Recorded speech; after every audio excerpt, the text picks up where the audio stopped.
conversations today were used against Ryan Payne here in court. So Ryan Payne got more time than anyone else yet in his trial, and we'll talk about this here in just a moment. It was, he's not getting out the day. He's got more time to serve, and she's even holding the Nevada thing against him. I made several notes today about some of this stuff.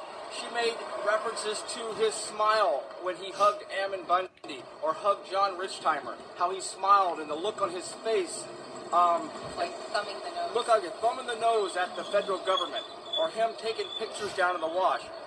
This last 4 years from the Bundy Ranch till now has been Ryan Payne's life. It's his whole thing. He went there to stand up for other people's misfortune that the government was abusing them on. Kelly was there the whole time. There's a little bit of traffic here. Kelly was in the courtroom longer than I was today. I was running late. But I'll let her tell you some of what she heard before I even made it into the courtroom. You know, the beginning of the hearing is typically how it normally goes for us, where it's going really well, and we're hearing so much information, we just know that the judge is going to have mercy. They had two witnesses called up on behalf of Ryan Payne, and one was a psychologist, psychiatrist, who had, has all her degrees and is licensed in Washington and Oregon, and spent time with Ryan Payne shortly after his arrest in March of 2016. Also spent time with him this year, and gave an incredible analysis of Ryan Payne. In fact, it just felt almost violating how much information she revealed to the court, but it really showed the core of who Ryan Payne is.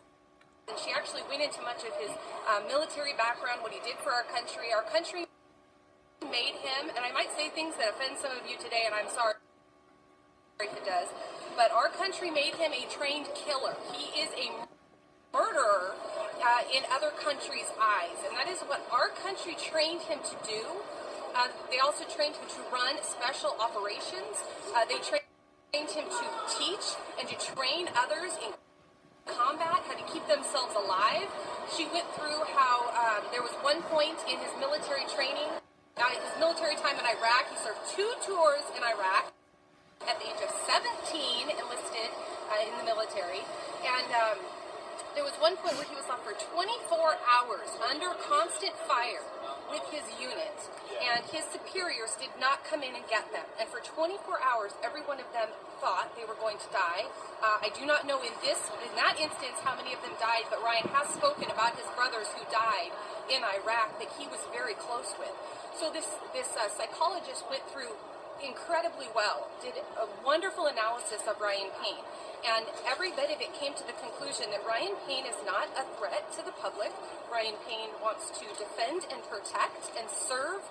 Before he actually ended up in the military, he wanted to be a part of the FBI or the CIA. He wanted to serve his country. He wanted to protect his fellow countrymen. Everything she said helped us to understand more of why Ryan Payne said and did some of the things he did before the occupation in this 91-page document that we have had released this week. It painted a very clear picture of who he is, why he said what he did, and everything he said and everything he did is because that is who our United States government trains him to be.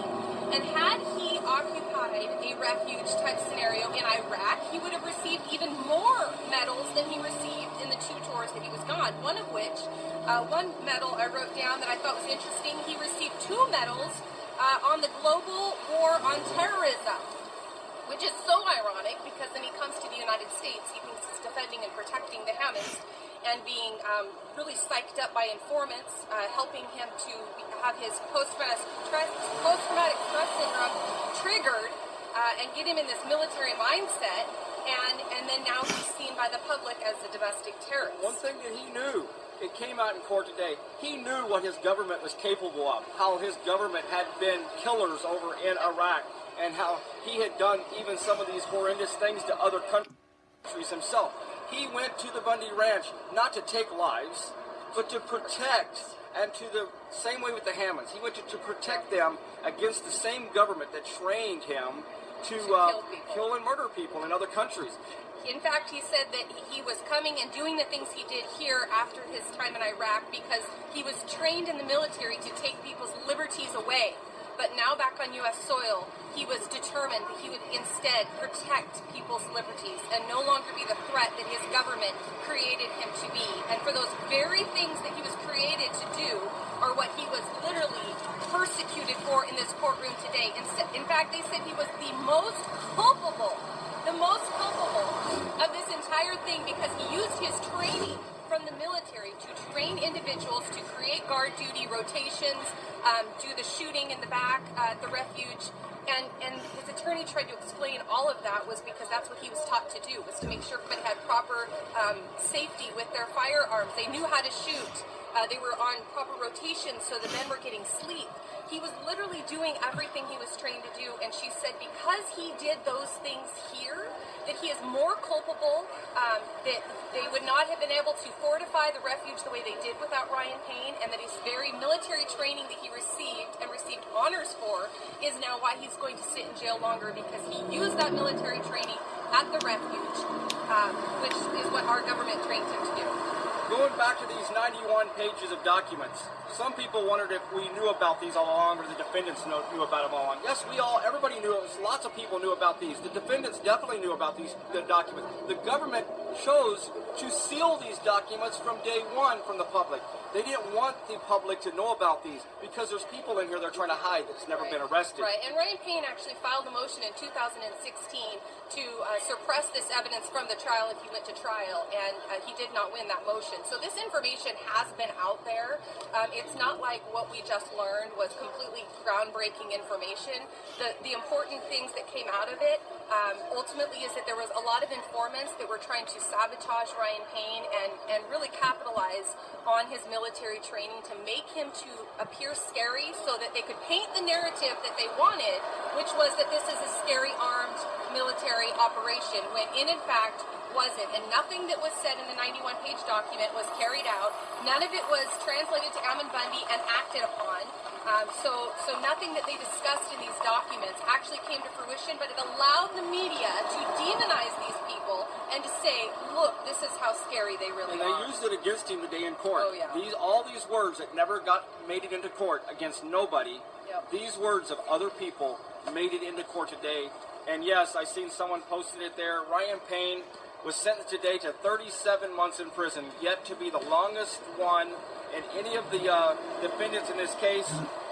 37 months, 3 years supervised probation after he is released in Montana, a $10,000 fine, also another $100 some kind of court fee that's due immediately, or he'll be taken out of his commissary once he gets into prison. We don't know his location, where he's going to be being sent to right now. It's just a lot to figure out, but 37 months in prison. He has approximately 25 months already served, if my calculation is right. So it leaves him about 12 months left, something like that. I thought it was interesting that that she used against him that he tried to withdraw his plea, and then later on used it against him that he pled guilty. Just about 6 weeks before the trial, he tried to pull his plea before he even knew what the outcome for Ammon Bundy's group was going to be. He wanted to go to trial with them, and that was denied. She used that against him verbally, although she still gave him the 3 points for acceptance. She verbally used that against him, saying that he clearly is not taking full responsibility for what he did. But then later on said, I'm sorry that they were acquitted at trial. It was your choice to plead guilty. If you had gone to trial with them, perhaps your outcome would have been different. So at the end of the day, it doesn't matter what you do in these courtrooms. He took full responsibility for what he did. On January 26th, when they were ambushed, he got out of the car immediately, surrendered himself into the custody of the FBI at that time. He has given no problems to the courts in 2 years of sitting in these horrible jails that are not prisons. They are jails that are meant for temporary residence, not for a 2-year residency here. He has complied with all court orders. The only thing he didn't do that she said he knew he was not supposed to do is that he went to the Bundy Ranch. And she went, I mean, in the end, it was literally that made her Took say... pictures, smiled. It just looked like he was giving the nose to the federal government. She said, clearly you were too busy celebrating and flipping your nose up at the federal government to realize that you shouldn't have been there in the first place if you truly are sorry for what you did.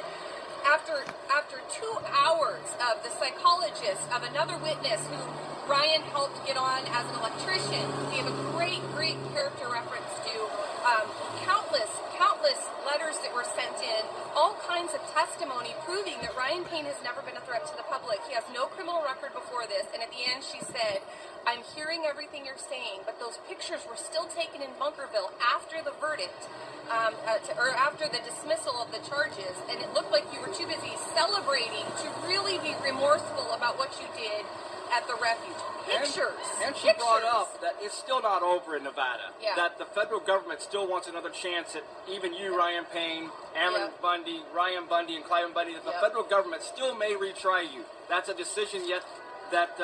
she said it could still be appealed, and for all we know, they're not done with you yet in the state of Nevada. She made it very clear that they didn't get an acquittal, so for all of us out there who at different times have been saying, this is good, and we've heard Cliven Bundy say, well, it's good, but at the same time, I wanted an acquittal. I wanted to go before a jury of my peers. I wanted the evidence in the Wooten email and the evidence against Steve Myrie, the evidence against all those who were involved in this conspiracy against the Bundys. He wanted the information to come out. This was proven in court today that Cliven Bundy is correct because she made it very clear he did not receive an acquittal, that the charges were dropped because of discovery violations. I want to make a couple of statements here that I read off, and one, the judge and the prosecutors brought this up. The patriot community at large needs to see this as a statement to them that you cannot take over a federal refuge.